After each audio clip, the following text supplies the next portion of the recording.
Bonjour à toutes et à tous. Un grand merci à vous, débutants et curieux, qui avez déjà regardé les épisodes 1 et 2 de la saison 1 du Tube du Manchot. On espère que ces premiers pas dans l'univers de Linux vous ont plu et vous ont donné envie d'explorer davantage. Et encore merci de faire partie de l'aventure. Si vous avez déjà entendu des mots comme terminal, distribution ou kernel sans trop comprendre ce que cela veut dire, cet épisode est pour vous. Pour nous éclairer, je reçois Henri que vous connaissez peut-être déjà. Il est passionné d'informatique et utilisateur de Linux depuis très longtemps. Bonjour Henri. Bonjour Vivienne. Et bonjour à celles et ceux qui nous regardent et nous écoutent.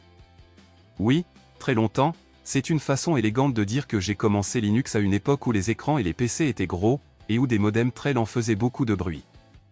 Parfait, vous êtes donc la bonne personne pour nous expliquer tout ça. Première question simple. Quand on parle de Linux, de quoi parle-t-on exactement? Excellente question. Beaucoup de gens pensent que Linux est un système d'exploitation complet, comme Windows ou macOS. En réalité, Linux est d'abord ce qu'on appelle le noyau, ou en anglais le kernel. Le noyau, c'est un peu le chef d'orchestre de l'ordinateur, il gère le processeur, la mémoire, les périphériques comme le clavier, la souris ou le disque dur. Donc Linux tout seul, ce n'est pas tout l'ordinateur? Non. Pour avoir un système utilisable, on ajoute plein d'autres logiciels autour du noyau. L'ensemble forme ce qu'on appelle une distribution Linux. Une distribution. Ça veut dire quoi dans ce contexte? On peut imaginer une distribution comme une boîte complète prête à l'emploi. Elle contient le noyau Linux, des programmes, une interface graphique, et plein d'outils pratiques. Par exemple, certaines distributions sont conçues pour les débutants, d'autres pour les serveurs, d'autres encore pour les développeurs ou pour les bidouilleurs qui aiment tout personnaliser. D'accord. Donc quand quelqu'un dit j'utilise Linux, il utilise en réalité une distribution. Voilà, exactement. Un autre mot qu'on entend très souvent, le terminal. Beaucoup de gens en ont un peu peur. Ah oui, le fameux terminal fait parfois peur parce qu'il ressemble à une fenêtre noire avec du texte. Mais en réalité c'est simplement une manière de parler directement à l'ordinateur en tapant des commandes au clavier. Donc au lieu de cliquer avec la souris, on écrit des instructions? C'est ça. Par exemple, si je veux voir les fichiers dans un dossier, je peux taper une commande simple. C'est souvent plus rapide, et très puissant une fois qu'on a pris l'habitude. Donc ce n'est pas réservé aux experts? Pas du tout. On peut utiliser Linux pendant des années sans toucher au clavier. Mais apprendre quelques commandes peut être très utile dans des situations délicates. Un autre mot que j'entends souvent chez les utilisateurs de Linux, open source. Qu'est-ce que ça signifie? Open source veut dire que le code source du logiciel est accessible.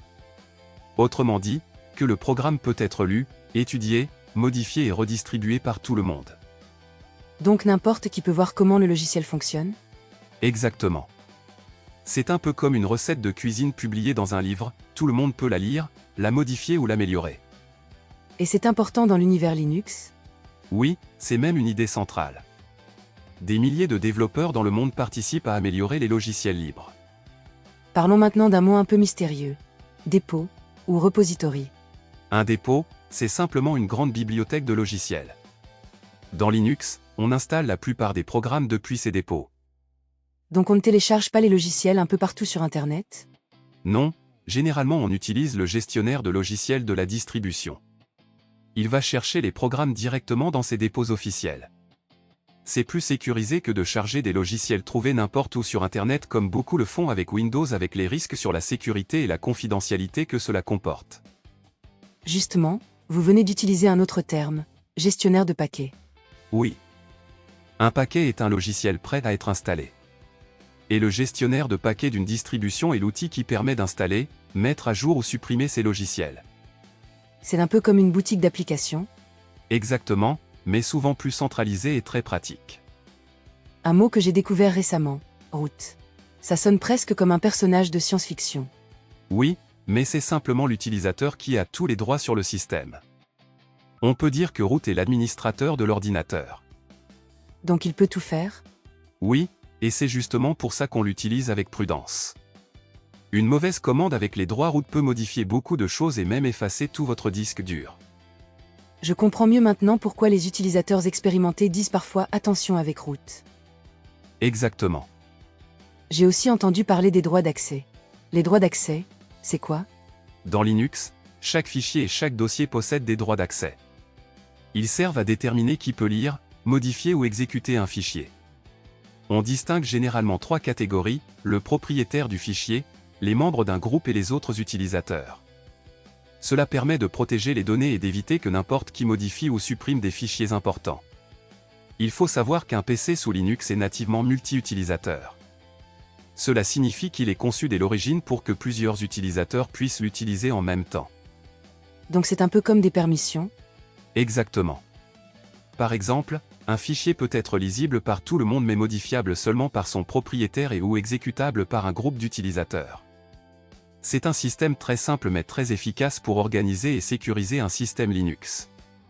Un dernier mot peut-être, bureau ou desktop environnement. C'est l'interface graphique que vous voyez à l'écran, les fenêtres, les menus, les icônes, les couleurs. Sous Linux, on peut choisir entre plusieurs environnements de bureau, chacun avec son style. L'aspect de l'écran n'est pas figé comme avec d'autres systèmes d'exploitation. Donc l'apparence peut changer beaucoup selon la distribution. Oui, et même dans une distribution, l'interface peut être modifiée. C'est une des choses que les utilisateurs aiment, la liberté de personnalisation. Si je résume, Linux possède tout un vocabulaire, noyau, distribution, terminal, dépôt, environnement graphique, gestionnaire de paquets, mais une fois qu'on comprend ces mots, tout devient beaucoup plus clair. Attendez. Il y a encore une chose dont on n'a pas parlé, les GUL. Ça veut dire groupe d'utilisateurs de logiciels libres. Ce sont des associations ou des groupes locaux de passionnés qui se réunissent pour échanger, s'entraider, organiser des ateliers ou aider les gens à découvrir Linux et les logiciels libres. Ah, on peut donc rencontrer d'autres utilisateurs près de chez soi? Oui, et c'est souvent très convivial. Beaucoup de GUL organisent par exemple des install parties, des présentations de logiciels libres, où les bénévoles aident à installer, optimiser Linux sur les ordinateurs des visiteurs. Ça a l'air sympa. Mais comment savoir quand il y a ce genre d'événement? Il existe un site très pratique qui s'appelle l'Agenda du Libre, https://agendadulibre.org. C'est un calendrier en ligne qui recense les conférences, ateliers, rencontres de GUL, install parties et toutes sortes d'événements autour du logiciel libre. Donc si je veux rencontrer des utilisateurs de Linux ou assister à un atelier, je peux regarder là-dessus? Exactement. On y trouve des événements un peu partout, et c'est souvent la meilleure porte d'entrée pour découvrir la communauté du libre. Et il y en a beaucoup en France. Des GUL? Oui, près de 150. On en trouve un peu partout, dans les grandes villes, mais aussi dans des villes plus petites. Ce sont souvent des groupes de passionnés qui aiment partager leurs connaissances. Et ils font quoi concrètement? Des rencontres, des ateliers, des conférences, et surtout des install parties. C'est un moment où les bénévoles aident les gens à installer Linux sur leur ordinateur. Et comment je peux savoir s'il y en a un près de chez moi? Le plus simple est de consulter l'agenda du libre. On y trouve facilement ce qui se passe dans sa région. Une install party. Ça veut dire qu'on fait la fête pendant qu'on installe Linux? L'ambiance est souvent très détendue. Les gens arrivent avec leur ordinateur, parfois un peu inquiets, et repartent avec un système Linux tout neuf. Et ça marche vraiment? Très souvent, oui. Je me souviens d'une personne qui allait jeter son vieux portable, fin des années 90, parce qu'il était devenu inutilisable avec Windows. On lui a installé Linux, et elle est repartie toute contente avec un ordinateur redevenu rapide. Donc une install party peut sauver des ordinateurs? Exactement. Et c'est aussi bon pour le portefeuille, et pour la planète. Merci beaucoup Henri pour ces explications. Je pense que beaucoup de débutants et de curieux auront maintenant moins peur de plonger dans le monde de Linux. Avec plaisir. Et le meilleur conseil reste toujours le même, essayez, explorez, et ne pas hésiter à poser des questions. Merci à vous de nous avoir suivis, et à très bientôt pour l'épisode 4 de la saison 1 qui aura comme sujet les logiciels libres comparés aux logiciels propriétaires. Si vous aimez ce contenu, soutenez notre chaîne. Abonnez-vous au Tube du Manchot.